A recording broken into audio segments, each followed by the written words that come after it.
Hi Taurus, so I hope that you are doing well. This is a general reading for any sun, moon, or rising Taurus. We'll see the big ideas or awareness for the week. We'll get some guidance, look at possible outcomes, and we'll get additional information from the oracle cards. So let's just go ahead and get started with your reading. So we have the Knight of Wands. And knights are often on quests. They are seeking action. They are heading out to do things, to accomplish things, to meet people. And so this Knight of Wands is really seeking opportunities for excitement and adventure. He's charismatic. He is a go-getter. He's a can-do type of person who uses the charm and the charisma and the ambition to move forward within life. And so for you, this is an idea to take charge, to make meetings, to take meetings, to create the opportunities, to do the things that you really love. Wands speaks to our passion and to things that excite us. So, focus on what you get enjoyment from versus the things that you don't.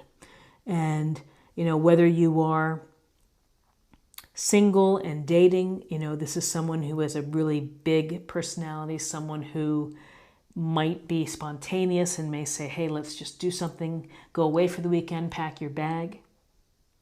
Might be very passionate but short-lived thing. So, the Knight of Wands can be representative of someone within your environment, within your family, work, friends. Could be someone that you're involved with in some type of relationship, friendship, or romantic. But there is this sense of take charge type of energy. With the Knight of Wands, here's the Two of Cups.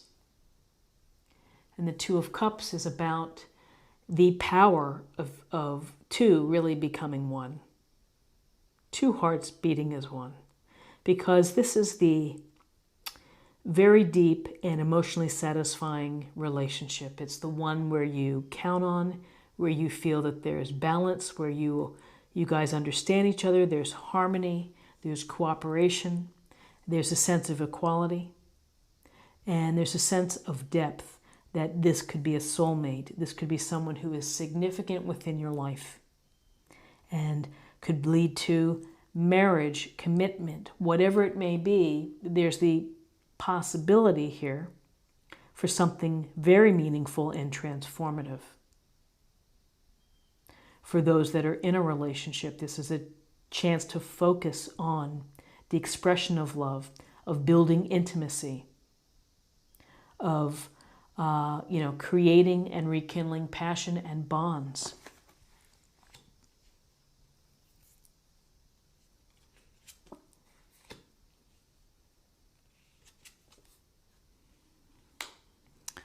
Okay, so we have the Sun. The Sun, a beautiful, beautiful card, a positive message, a fantastic message, which is the sun is our life force. It brings brilliance into our lives and life and high energy, excitement, this sense of carefree, perhaps the carefree joy of being outside, of feeling the warmth. You can see the sunflowers here, the abundance. The sun suggests abundance within your life in terms of your health, your relationship, and your accomplishments and wealth. There's a sense here of feeling confident in what you're doing and how you're living and what you're accomplishing. And the sun would want you to be creative and to be inspired and to continue on that path. I would say that with the sun, it's a matter of taking the energy and the vibes from the sun and turning it into enlightenment for yourself, of knowing yourself, knowing what makes you most happy, understanding yourself, and then turning that light around to others. So in terms of guidance here, we had the Knight of Wands, and then now we have the Knight of Pentacles. So the brash, fun-loving Knight of Wands, looking for an adventure, a great time, a wonderful storyteller. Here's the Knight of Pentacles. He's sitting on his horse, and he's kind of looking off. And, you know, this is the knight that's working really, really hard, who's very devoted to the team, to the project at hand, or to the relationship, and is putting in the hours and the energy, and is someone you can rely on. This is grounded, stable energy, slow moving, but has a plan and is going to work the plan and will be successful because of putting in the work, understanding what he or she has to do, and getting the job done. You can count on this knight getting the job done. It may not be the most exciting energy, but it is reliable. So you have, in terms of perhaps of your opportunities for these relationships, you have really exciting, and maybe not knowing how it's going to go, and then you have this reliable, hardworking, someone focused on building abundance and security and a firm foundation. Steady, very steady.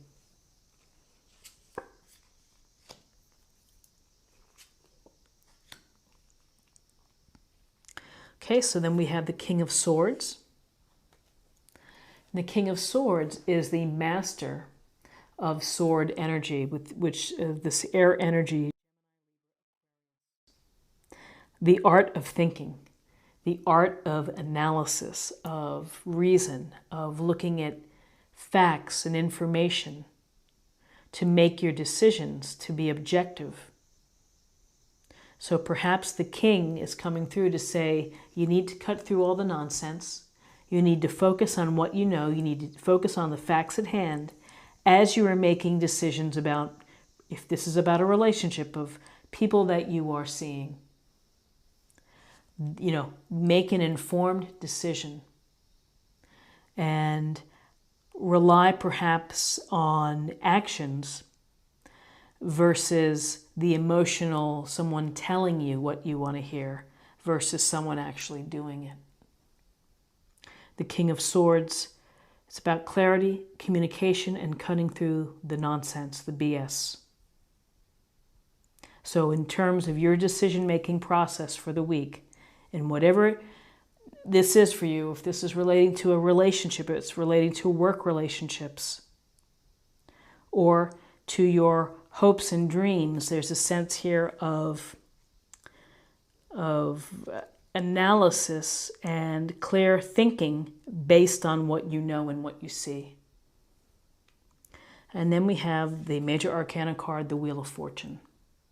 And the Wheel of Fortune is telling us that life is spinning, spinning, spinning.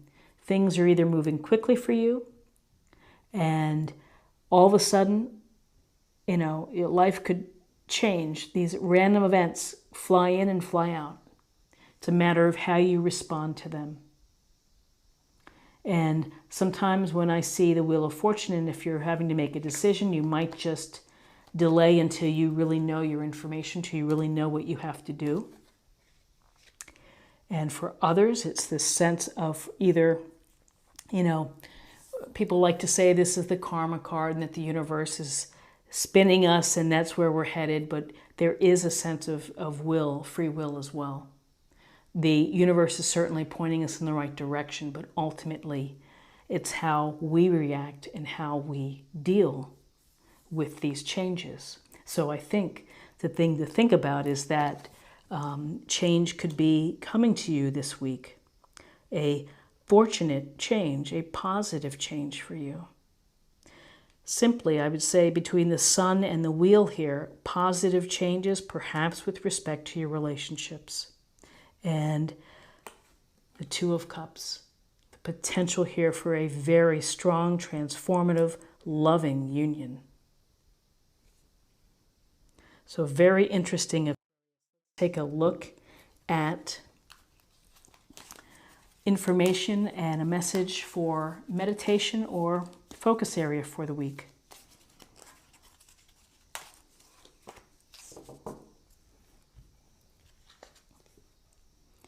The Lady of Lightning, surprises, sometimes shock, total paradigm shift. So, yes, surprises. Sometimes things happen quickly, and again, it goes to the Wheel of Fortune. Life is moving and moving and moving. The wheel is continually spinning. And sometimes your position changes, and you have to be able to react and to deal with things. Sometimes good events, sometimes not so good. But as long as you are aware and thinking of flexibility, it's going to help.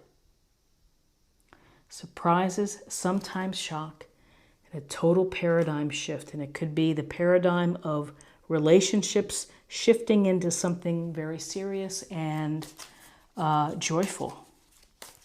Listen, Two of Cups and the Sun, happiness. I mean, the potential there is phenomenal. Okay, this is for spirit or emotional self.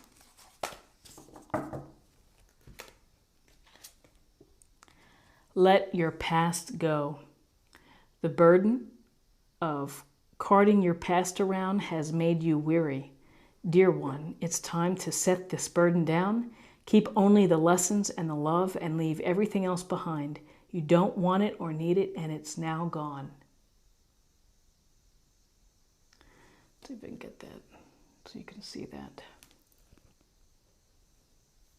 So, yeah, in order to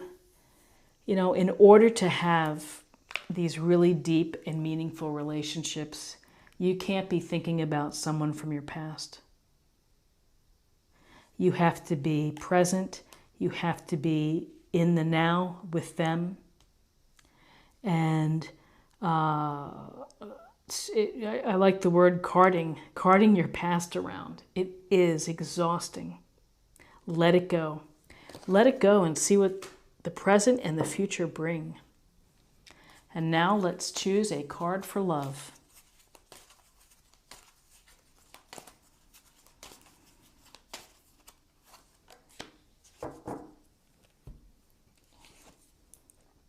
Self-love. You realize that love of self is necessary to love another. Always a beautiful card, a beautiful idea. In order to give love, you really have to be able to love yourself and feel good about yourself. So letting your past go, recognizing all of the wonderful qualities that you have that make you vibrant, radiant, and beautiful. That attracts the right type of people for you. This is what I have for you for the week, and I hope that you found something helpful here today. If you did, please subscribe if you haven't already. Like, share, or comment. I'd love to hear from you. And I wish you a fantastic week, and I will see you next week. Thanks so much. Bye-bye.